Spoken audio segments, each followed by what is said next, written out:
దాంట్లోనే ఏదో మెన్షన్ చేశాడన్నారు ఎందుకు సార్? కొన్ని అంటే మినిమం క్వాలిఫికేషన్ చదువుకొని ఉన్న వాళ్ళకే ఓటు హక్కు ఇస్తే బాగుంటుంది అనేది కూడా ఏదో అది మెన్షన్ లేదు. చేశారు. అది నా ఉద్దేశంలో క్వాలిఫికేషన్స్ ఉండకూడదు. మన డెమోక్రసీలో చదువుకున్నవాడు చదువుకోనివాడు అందరూ ఒకటే. కానీ మనం చెప్పాల్సిన దాంట్లో ఏంటంటే ఈ ప్రజలకే దాని మీద కంట్రోల్ ఉండాలి, కానీ కార్పొరేట్ వ్యవస్థలకి కంట్రోల్ ఉండకూడదు. ఇది కార్పొరేట్ వ్యవస్థ తర్వాత వచ్చారు. ఇప్పుడు ఈస్ట్ ఇండియా కంపెనీకి దీనికి డిఫరెన్స్ ఏముంది? ఇప్పుడు వీళ్ళు కంట్రోల్ చేస్తున్నారు. నేను చూశాను చాలా చట్టాలు మార్చేశారు రీసెంట్ గా. సో మీలాంటి సీనియర్ ఐఏఎస్ లో అనుభవపూర్వకంగా చెబుతున్నారు, బట్ ఇప్పుడు ఉండేటువంటి సివిల్ సర్వెంట్స్ అలా లేరు. ఓకే, ఎనీహౌ సార్, కేంద్ర ఎన్నికల కమిషన్ కి అయితే మీరు కంప్లైంట్ చేశారు, అక్కడి నుంచి మీకు పాజిటివ్ రెస్పాన్స్ వచ్చిందా దాని మీద? దీని మీద నాకు ఇప్పుడు దీని మీద ఎప్పుడైతే రాశానో 2-3 లెటర్స్ రాశాను. ఒకటి ఇదొకటిను, ఇంకోటి ఎలక్షన్ కమిషన్కి ఈ భారత్ ఎలక్ట్రానిక్స్ ఏదైతే వ్యవస్థ ఎలక్ట్రానిక్ ఓటింగ్ మెషిన్స్ తయారు చేస్తూ వాళ్ళ బోర్డులో 4 సీట్లు బీజేపీ స్పోర్ట్స్ పర్సన్కి ఇచ్చారు. అది అబ్జెక్ట్ చేశాను కమిషన్కి, అది తీసేయమని. సో దాని మీద బాగా రెస్పాన్స్ వచ్చింది నాకు. చాలా మంది ఇవాళ ఈవినింగ్ అంతా నాకు ఇదే ఇంటర్వ్యూస్ అక్కడ ఢిల్లీ నుంచి అక్కడి నుంచి వాళ్ళు నాతో మాట్లాడతారు. ఇవన్నీ ఏంటంటే నేను రాసిన లెటర్స్, నా ఉద్దేశం ఏంటంటే ఏదో మనం లెటర్ రాయగానే వాళ్ళు స్పందిస్తారన్నాం కన్నా ఇది ప్రజల్లోకి వెళ్ళాలి. ప్రజల్లో ఎప్పుడైతే మీకు అవగాహన వస్తుందో, దీని మీద అవగాహన ఇలా అవుతోంది అని ఎప్పుడైతే వాళ్ళు వస్తుందో అప్పుడు చైతన్యం వస్తుంది, డిస్కషన్ వస్తుంది. సో నేను చూసింది ఏంటంటే ఏదో 100 లెటర్స్ రాస్తే అట్లీస్ట్ 2-3 లెటర్స్ మీద కొంత స్పందన వస్తుంది, ప్రజల్లో స్పందన వస్తుంది, ప్రజలు ప్రశ్నిస్తారు. ఎప్పుడైతే ప్రజలు ప్రశ్నిస్తారో అప్పుడు ప్రజాస్వామ్యం సరిగ్గా పనిచేస్తుంది. ఆయన థామస్ జెఫర్సన్ అని మన అమెరికాలో చార్టర్ ఆఫ్ ఇది కాన్స్టిట్యూషన్ ఫౌండర్లో అతను ఒకడనమాట. President of India United States అయ్యాడు. ఆయన అంటాడు, ఎప్పుడైతే ఒక గవర్నమెంట్ ప్రజలకు భయపడుతుందో అది డెమోక్రసీ, ఎప్పుడైతే గవర్నమెంట్కి ప్రజలు భయపడతారో అది డిక్టేటర్షిప్. చాలా ఇంపార్టెంట్. ఎప్పుడైతే ప్రజలకి భయపడతారో గవర్నమెంట్, అప్పుడే మనకి డెమోక్రసీ. మనం ఆ స్థితిలో ఉన్నా లేవేమో అనిపిస్తుంది. ఈ రోజు ప్రజలు భయపడుతున్నారు. సార్ మీరు రాసిన లెటర్ కి ఇప్పుడు 4 బీజేపీ వాళ్ళు ఉన్నారన్నారు కదా, బిహెచ్ఎల్ లో ఈవీఎంస్ తయారు చేసిన దాంట్లో. భారత్ ఎలక్ట్రానిక్స్ లిమిటెడ్ వాళ్ళకి ఎలక్ట్రానిక్ ఓటింగ్ మెషిన్స్ చేయడం, దాంట్లో చిప్ పెట్టడం అన్ని వాళ్ళకి బాధ్యత. అది చాలా మంచి వ్యవస్థ. భారత్ ఎలక్ట్రానిక్స్ అంటే చాలా రెస్పెక్ట్ అది. కానీ వాళ్ళు ఏం చేయగలరు? వాళ్ళ బోర్డులో మీరు 4 ఇండిపెండెంట్ డైరెక్టర్, వాళ్ళ పేరు కూడా ఇండిపెండెంట్ డైరెక్టర్, అంతా బీజేపీ వాళ్ళు. సో అది పనికిరాదని ఎప్పుడో ఎలక్ట్రానిక్ కార్పొరేషన్ వీళ్ళందరి గురించి ఎప్పటి నుంచో రాస్తున్నాను. ఇప్పుడు రాశాను, మీకు ఇన్ని మాటలు రాశాను, మీరు కళ్ళు తెలవలేదు అంటే మీరు కూడా దాంట్లో పార్టీ అయిపోయారా? అసలు మీకు పొలిటికల్ పార్టీకి ఆ డిఫరెన్స్ పోతుందా? మీకు గవర్నమెంట్కి పబ్లిక్ సెక్టర్ వ్యవస్థలకి కూడా ఆ డిఫరెన్స్ మాయమైపోతుందా? మీకు పబ్లిక్ సెక్టర్ వ్యవస్థ అంటే అది ప్రజల తాలూకు వ్యవస్థ అనమాట. అందులో షేర్ హోల్డింగ్ ప్రజలు దాని. అది article 12 of the constitution.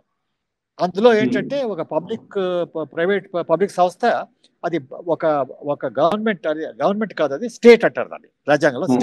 State అంటే ఒక ప్రభుత్వం అనమాట, ఎలక్ట్ అయినటువంటి స్టేట్, దాని తాలూకు అంగం అది.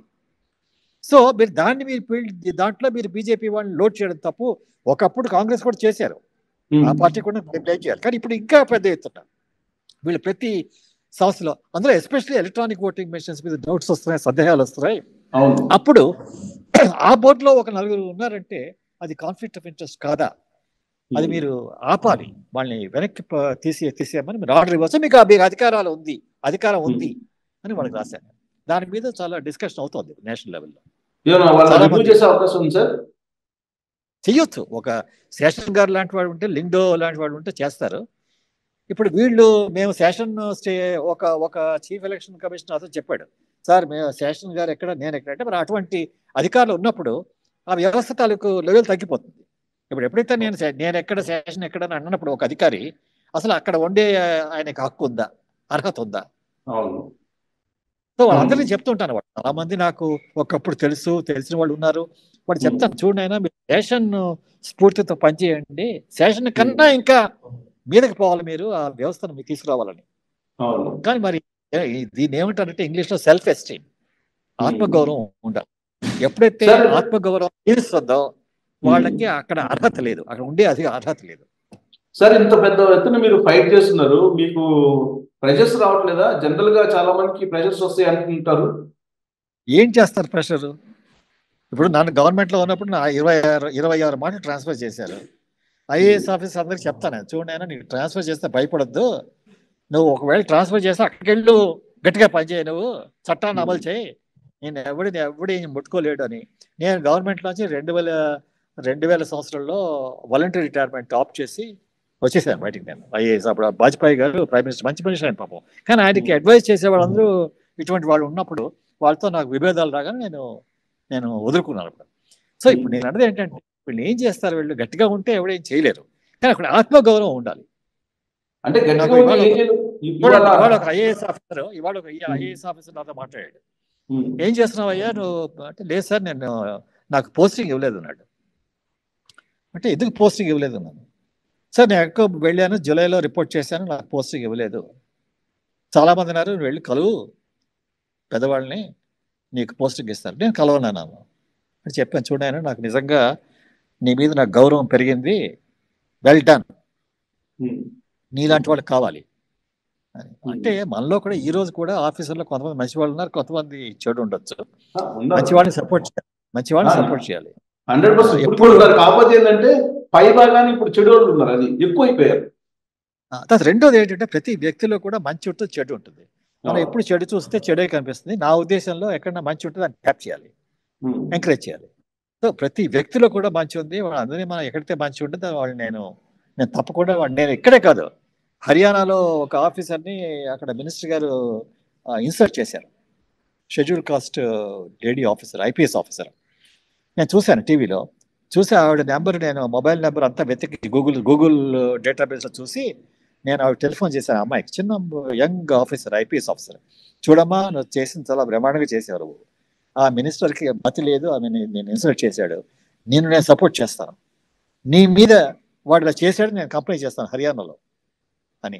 అలాగే నేను ఎప్పుడు ఏం చేస్తానంటే, ప్రతి రాష్ట్రంలో కూడా మంచి ఎక్కడన్నా ఉంటే నేను వెళ్ళి వాళ్ళని ఎంకరేజ్ చేస్తాను. ఐ థింక్ నాది అట్లీస్ట్ ఒక ఎల్డర్లీ పర్సన్ కింద నా తాలూకు బాధ్యత అది. సో ఎలాంటి అట్లీస్ట్ మీలాంటి వాళ్ళు ఉండబట్టే కనీసం ఈ ప్రభుత్వం మీలాంటి వాళ్ళు ప్రశ్నిస్తారని భయపడుతుంది. వాస్తవంగా మీరు ఏపీలో ఉన్నారు ఆల్రెడీ, అంతకుముందు మీరు అక్కడ రిషికొండ మీద ఫైట్ చేశారు, ఆ తర్వాత ఇప్పుడేమో కులగణన మీద కంప్లైంట్ చేశారు, ఇప్పుడు అక్కడ ఉన్నటువంటి ఏపీసీఐడి మరి వ్యవహరిస్తున్న తీరుని చూశారు. మరి అలాంటి ఏమి మీకు అలాంటిది రాలేదా మీకు? ఏపీసీఐడి వ్యవహారం అంటే ఇది ఏంటి ఇలా చేస్తున్నారు, ప్రెషర్ చేస్తున్నారు కదా, అక్కడ ఏదన్నా ఫైట్ చేస్తే ప్రభుత్వం మీద ఏం చేస్తారు, ఎవరు చేయలేరండి. మనం ఇప్పుడైతే మనిషికి ఖాతరు లేనప్పుడు ఎవరు ఏం చేయలేరు. మనం అక్కడ మన ఇండియన్ ఫిలాసఫీ చాలా ఇంపార్టెంట్ అక్కడ, కర్మయోగం. ఎప్పుడు ఫలితాలు వాటి గురించి మీరు ఆలోచించకుండా మీ ప్రయత్నం మీరు చేయండి, మీరు ఏం చేయాలని చేయండి, చూద్దాం ఏంటవుతుంది. నేను 3 ముఖ్యమంత్రులతో పనిచేశాను, 3 ప్రధానమంత్రులతో పనిచేశాను, నాకేం ప్రాబ్లం లేదు. ట్రాన్స్ఫర్ చేస్తామంటే చేసుకో, నేను ఖాతరు చేయను. అందువల్ల ఏంటవుతుందంటే, అటువంటిది ఒక యాటిట్యూడ్ మనం డెవలప్ చేయాలి. ఇక్కడే కాదు, ఐఏఎస్ఏ కాదు, మన దైనందిక జీవితంలో కూడా అటువంటి యాటిట్యూడ్ ఎప్పుడైతే ఉంటుందో మనకి స్ట్రెంగ్త్ పెరుగుతుంది. అదే ఆధ్యాత్మికంగా అంటారు కదా, అది ఆ స్ట్రెంగ్త్ మనం పెంచుకోవాలి, మనోబలం అంటారు. ఆత్మగౌరవం, మనోబలం ఇవన్నీ చాలా ఇంపార్టెంట్, మనం అండర్ ఎస్టిమేట్ చేయకూడదు. సార్ ఇప్పుడు మీరు చెప్తున్నారు 3 సీఎంలను చూశారు మీరు దగ్గర నుంచి, 3 ప్రధానమంత్రులు చూశారు, ఇప్పుడు నరేంద్ర మోడీని అలాగే జగన్మోహన్ రెడ్డి ఇద్దరు చూస్తున్నారు కదా, ఇలాంటి రూలింగ్ ని చూసారా? ఇప్పుడు నేను అనుకోవడం, వ్యక్తులు చాలా అన్ఇంపార్టెంట్ అండి. మోడీ గారు చాలా అన్ఇంపార్టెంట్, ఆయన మానవుడు, ఆయన ఉంటాడు, కొన్నాళ్ళు ఉంటాడు, కొన్నాళ్ళు చేయలేదు. కానీ మన వ్యవస్థలు చాలా ఇంపార్టెంట్, ప్రజాస్వామ్య వ్యవస్థ, ప్రధానమంత్రి వ్యవస్థ. నేను చాలా ఒక విషయం చెప్పాలి మీకు. మన్మోహన్ సింగ్ గారు ప్రైమ్ మినిస్టర్గా ఉన్నప్పుడు నేను ఒక ఉత్తరం రాశాను ఆయనకి, అయ్యా మీ ఆస్తులు డిక్లేర్ చేయండి. ఎందుకంటే ఒక ప్రధానమంత్రి ఆయన ఆస్తులు డిక్లేర్ చేస్తే మిగిలిన మినిస్టర్లను అడగవచ్చు, మిగిలిన ముఖ్యమంత్రులను అడగవచ్చు, చూడండి ఆయన చేశాడని. ఆయన జవాబు ఇవ్వలేదు. ఇవ్వకపోతే నేను ఇంకో లెటర్ రాసి, అయ్యా మీకు జవాబుదారీతనం అనేది లేదా మీకు మన్మోహన్ సింగ్ గారు, ఒక ఉత్తరం రాశాను, మీరు జవాబు ఇవ్వలేదు, కనుక ఇలాగ రాశాను, మన్మోహన్ సింగ్ గారు జవాబు ఇవ్వలేదు, ప్రెస్లో పెట్టమంటారా అంటే, ఆయన చూడండి ఆయన తాలూకు గ్రేట్నెస్. ఆయన నాకు టెలిఫోన్ చేశారు డైరెక్ట్గా, మన్మోహన్ సింగ్ గారు, వైజాగ్ ఇక్కడే, అప్పుడు రిటైర్ అయిపోయి చాలా రోజులు అయిపోయింది. చేసి, శర్మ నీవు 2వ లెటర్ చూశాను, మొట్టమొదటి లెటర్ మా ఆఫీస్ చూపించలేదు, చెప్పాను మీ ఆఫీస్ తప్పు సార్, అది అటువంటి లెటర్ మీరు చూపించాలి కదా అని. అంటే లేదు, నేను నా ఆస్తులు డిక్లేర్ చేశాను, నా మినిస్టర్ తాలూకు ఆస్తులు కూడా డిక్లేర్ చేయమని చెప్పానండి. చూడండి, ఒక ప్రధానమంత్రి అలా టెలిఫోన్ చేశాడంటే ఆయన మీద మన గౌరవం పెరగాలి. మరి అటువంటి ప్రధానమంత్రి వస్తాడా? గ్రేట్ ఇప్పుడు పర్సన్. నేను వాజ్పేయి గారిని చూశాను. ఆయన ఎప్పుడు ఎవరు చెప్పినా వినేవాడు. ఆయన ఎప్పుడు ఆయన ఎక్కడా కూడా వినను అనే విషయం లేదు. ఆయనలో అహంకారం లేదు. ఎప్పుడు అందరికీ యాక్సెప్టబుల్ ఆయన. ఆయన గవర్నమెంట్ లో నేను వాలంటీర్ రిటైర్మెంట్ ఆప్ చేసి బయటకు వచ్చాను. కానీ ఈ రోజు కూడా ఆయనలో చాలా మంచి కొన్ని విషయాలు ఉన్నాయి. దాని మీద మనం ఎప్పుడు అప్రిషియేట్ చేయాలి. నేను గుజరాల్ గారిని చూశాను, దేవిగౌడ గారిని చూశాను, ఎన్టీ రామారావు గారిని 2 మాటలు చూశాను, విజయభాస్కర్ రెడ్డి గారిని చూశాను. అందరితో ఎన్టీ రామారావు టైంలో నేను లీవ్ అప్లై చేసి వెళ్ళిపోయాను ఢిల్లీ. ఆయన నన్ను లాస్ట్ లో బెనిట్లో వెళ్ళిపోతుంటే నేను లీవ్ లెటర్ ఇచ్చి వెళ్ళిపోతుంటే ఆయన పిలిచారు నన్ను. నేను రానన్నాను. అంటే అప్పుడు ఫైనల్గా లేదు, ఆయన బయటకు ఇవాళ సెక్రటరీ వదలు మీరు వస్తే కానీ వెళ్ళాను నేను. ఆయన అన్నాడు వెళ్ళదు, మీరు ఎందుకు వెళ్తున్నారు శర్మ గారు, వద్దు చెప్పి మీరు వెళ్ళండి, మళ్ళీ వెనక్కి వచ్చేయండి అని. నేను చెప్పాను సార్, నేను సలహా ఇచ్చినప్పుడు తీసుకోకపోతే అప్పుడు నేను ఎప్పుడు ఉండను, నా తాలూకు పాలసీ అంతే, కనుక నేను లీవ్ తీసుకెళ్ళిపోతున్నాను. వెళ్ళిపోయిన తర్వాత మళ్ళీ ఆయన కలలేదు, ఆయన చనిపోయారు. ఎందుకంటే ఏంటవుతుంది మీకు ఈ విషయాల్లో ప్రతి వ్యక్తిలో ఏదో కొంత మంచి ఉంటుంది, చెడు ఉంటుంది. మనం అందరం ఏంటంటే మంచిని సపోర్ట్ చేయాలి, చెడుని ఇగ్నోర్ చేయాలి, లేకపోతే కండెమ్ చేయాలి. సో ఇక్కడ కూడా చాలా మంది ఆఫీసర్లు పాపం మంచి వాళ్ళు ఉన్నారు, మన దాంట్లో ఉన్నారు. ఒక్కప్పుడు ఏంటవుతుందంటే వాళ్ళు సలహా ఇస్తే వాళ్ళని ఇగ్నోర్ చేస్తారు. అది మనకు తెలియదు కదా, చాలా మంది ఏంటవుతుంది కూడా గవర్నమెంట్ లో మనకి తెలియదు. మనకి సమాచార హక్కు చట్టం, మీ టైంలో సమాచార హక్కు చట్టం మనకి వేపన ఉంది. దాంట్లో మేము పెద్ద క్యాంపెయిన్ చేసాం కొన్నాళ్ళు సమాచార హక్కు చట్టంలో అన్ని ప్రాంతాలకు తీసుకెళ్ళి. సో ఇవన్నీ ఏంటంటే ఈ మన చేతిలో ఉన్నటువంటి కొన్ని వెపన్స్ ఉన్నాయి, మన పౌరుడి తాలూకు హక్కులు, అవన్నీ మనం యూజ్ చేయాలి. విశాఖపట్నంలో ఎవరు వచ్చినా సరే అదే నేను చెప్తాను వాళ్ళకి. నెక్స్ట్ స్టెప్ ఏంటి సార్? ఇప్పుడు ఆల్రెడీ మీరు కేంద్ర ఎన్నికల సంఘానికి కంప్లైంట్ చేశారు, మరి నెక్స్ట్ స్టెప్ ఏంటి? మీరు ఒకవేళ వాళ్ళు ఇన్ టైంలో రియాక్ట్ కారు, ఆల్రెడీ వాళ్ళు చేస్తున్నారు కదా, కులగన్న చేసేస్తున్నారు, కంప్లీట్ కూడా చేస్తారు 1 వీక్ లో. మనం పబ్లిక్ లో కొంతగా మీరు నన్ను చెప్పారు, అలాగే కొంతమంది 2-3 అన్నప్పుడే అడుగుతున్నారు. అందులో ప్రజల్లో కొంత చైతన్యం వస్తే ఏంటవుతుందంటే రేపు ఓటు వేసినప్పుడు దాని మీద కొంత ప్రభావం ఉండొచ్చు. నేను ఇక్కడ ప్రజా మేనిఫెస్టో నా ప్రోగ్రామ్ పెట్టాను 2013లో. స్లమ్స్ లో ప్రతి కాలనీకి వాళ్ళ సమస్యల తాలూకు ఎటువంటి సమస్యలు ఉన్నాయి, వాళ్ళ కాలనీకి సమస్యలు, మిగిలిన సమస్యలు కాదు, ఎటువంటి పరిష్కారాలు. ఒక క్యాండిడేట్ వచ్చి మాకు ఓటు వేయమంటే ఆ క్యాండిడేట్కి వీళ్ళు అడుగుతారు, ఈ 11 సమస్యలకి పరిష్కారాలు ఇవి, మీరు దాని మీద ప్రయత్నం చేసి మాకు చెప్తారని.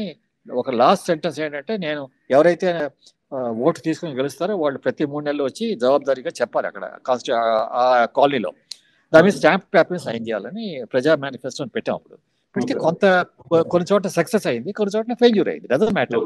కానీ ఏదైతే స్లమ్స్ లో మేము చేసాం వాళ్ళందరూ ఇప్పుడు టచ్ లో ఉన్నారు. అక్కడ కొత్త లీడర్స్ వచ్చారు, మహిళా సంఘాలు మంచి యాక్టివ్ గా ఉన్నాయి. అదే మా satisfaction. Right sir, thank you very much sir. మీ పోరాటం కొనసాగాలి, మీ పోరాటం మా మద్దతు కూడా ఉంటుంది. డెఫినెట్ గా ఎన్నికల సమయంలో కుల గణన అనేది మాత్రం ఖచ్చితంగా దీని వెనుక కుట్ర అయితే ఉందని చెప్పి ఖచ్చితంగా భావించాల్సిందే. సో కేంద్ర ఎన్నికల సంఘం కూడా రెస్పాండ్ అవుతుందని కోరుకుంటున్నాను. Thank you very much. నమస్కారం.